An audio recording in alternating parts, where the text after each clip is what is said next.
Hello everyone, welcome back to our channel. So once again we are here with the topic of demand, जिसमें आज हम थोड़ा सा अलग टॉपिक डिस्कस करेंगे. डिमांड पे हमने ऑलरेडी बहुत सारी वीडियोस बना दी है, बहुत सारे टॉपिक्स बना दिए हैं, बट कुछ टॉपिक्स अभी भी ऐसे हैं जिनके बारे में जानना बहुत इंपॉर्टेंट है और वो डीपली डिस्कस हमारी वीडियोस में अभी नहीं हो पाए थे. तो हम उसी को जो है एक तरीके से कवर अप करने की कोशिश कर रहे हैं. हमने आपसे जो है इंडिविजुअल डिमांड कर्व के बारे में भी डिस्कस किया था, मार्केट डिमांड कर्व के बारे में भी डिस्कस किया था और भी कई सारे डिमांड के टॉपिक हम डिस्कस कर रहे हैं. And today we are going to discuss about the expansion and contraction in demand. कि एक्सपेंशन क्या है और कॉन्ट्रैक्शन क्या है. आम भाषा में अगर समझे तो एक्सपेंशन का मतलब है कि किसी चीज़ में को बढ़ा देना या किसी चीज़ में वृद्धि कर देना, और कॉन्ट्रैक्शन का मतलब है उसको सिकोड़ देना, कम कर देना. तो यहाँ पे डिमांड में एक्सपेंशन और कॉन्ट्रैक्शन का क्या मतलब हुआ.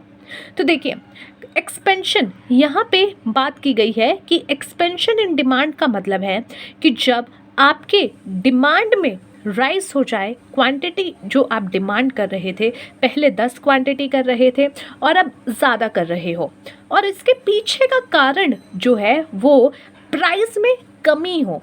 प्राइस में कमी हो. ध्यान दीजिएगा कि आपका एक्सपेंशन मतलब क्या है. एक्सपेंशन मतलब है कि आपकी डिमांड जो है वो बढ़ रही है. आपकी डिमांड जो है वो बढ़ रही है. And the reason behind this demand जो आपकी इंक्रीज़ हो रही है, क्वांटिटी जो डिमांड आपकी इंक्रीज़ हो रही है, उसके पीछे का रीज़न ये है कि प्राइस में कमी आ रही है, जो कि यूजुअल हमारा लॉ ऑफ डिमांड कहता है. लॉ ऑफ डिमांड क्या कहता है कि भैया प्राइस बढ़ेगा तो डिमांड घटेगी, प्राइस घटेगा तो डिमांड बढ़ेगी. अदर फैक्टर्स यहाँ पे जो है ये मान के एज्यूम करके चला जाता है कि अदर फैक्टर्स में कोई चेंज नहीं आ रहे हैं. विद दिस एजम्पशन ये डिमांड लॉ ऑफ डिमांड बनता है. और एक्सपेंशन में वही लॉ ऑफ डिमांड का टच आपको यहाँ पे मिलेगा कि एक्सपेंशन ऑफ डिमांड का मतलब है कि आपकी क्वांटिटी डिमांडेड बढ़ रही है, and the reason behind this is your price का फॉल होना, प्राइस का गिरना, उस कमोडिटी के प्राइस का गिरना. और अदर फैक्टर्स जो है वो कांस्टेंट है, उसमें कोई चेंज नहीं आ रहा, और इस वजह से जो आपकी डिमांड बढ़ती है that is called expansion in demand. Expansion in demand means quantity demanded आपकी बढ़ रही है, राइज हो रही है due to the fall in the price of commodity, other factors remaining constant easily. अब बात करते हैं, it leads to a downward movement along the same demand curve. अब यहाँ पे जब आप इसको कर्व में रिप्रेजेंट करोगे तो यहाँ आपको मिलेगा कि एक डाउनवर्ड मूवमेंट मिलेगी along with the same demand curve. Same demand curve में आपको जो है ये डाउनवर्ड की तरफ जो है मूवमेंट करता हुआ मिलेगा, डाउनवर्ड की तरफ मूव होता हुआ मिलेगा. Also known as extension in demand. और इसका मतलब होता है एक तरीके से इसको आप जो है एक्सटेंशन इन डिमांड भी कह सकते हो. तो दोनों एक्सपेंशन एंड एक्सटेंशन हम क्या करते हैं, घरों में स्विच अगर दूर होता है तो हम एक्सटेंशन वायर लाते हैं. एक्सटेंशन क्या होता है, जो उसको लंबा कर देता है. उसी तरीके से डिमांड कर्व यहाँ पे लंबा हो जाता है. Increase in quantity demanded. Let suppose यहाँ पे जैसे एक एग्जाम्पल दिया गया है, प्राइस इज 20 रुपीज़ एंड उसके बाद प्राइस कम हुआ एंड 15 हुआ. तो पहले 20 रुपये पे आप 100 क्वांटिटी ले रहे थे, जब प्राइस कम हुआ now you are demanding more quantities than earlier. पहले 100 थी, now you are demanding for 150 quantities. So here when you will make a demand curve using this schedule, you will get this curve. Let's see, ये आपका curve है. यहाँ पे आपको दिख रहा है प्राइस के बारे में 15 क्वांटिटी 15 प्राइस और 20 rupee price, and quantity 100 and 150. यहाँ पे 20 रुपी के प्राइस पे you are demanding for 100 quantities. तो यहाँ पे 20 रुपी के प्राइस पे you are demanding for 100 quantities, and at the price of 15 you are demanding for 150 quantities. So at the price of 15 you are demanding for the 150 quantities.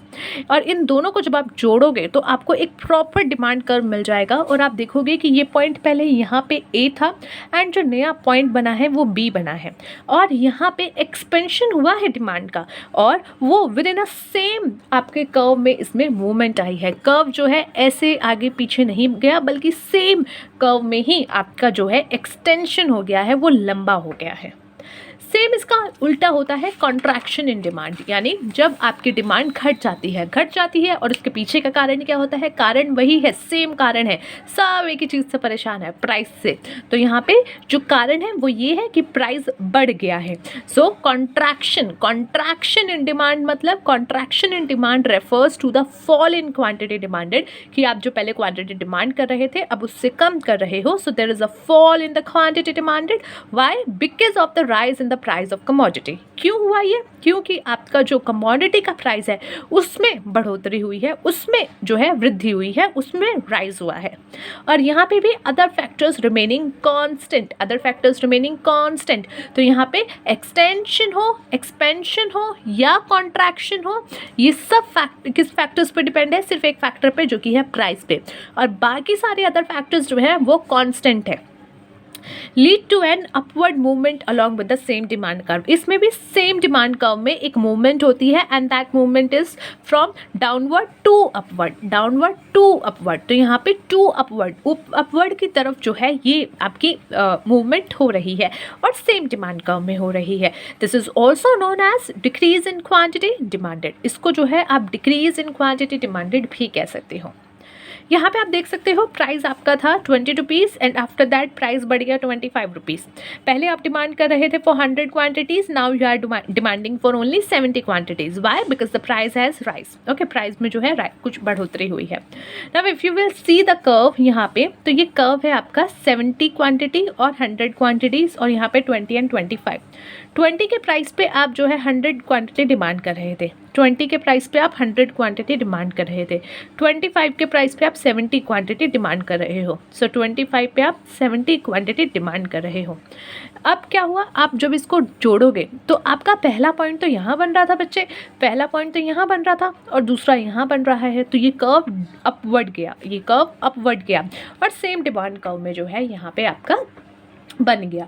तो जब contraction होगा तो ऊपर जा रहा है, और जब आपका एक तरीके से कह लिए एक्सटेंशन होगा तो वो नीचे की तरफ जा रहा है।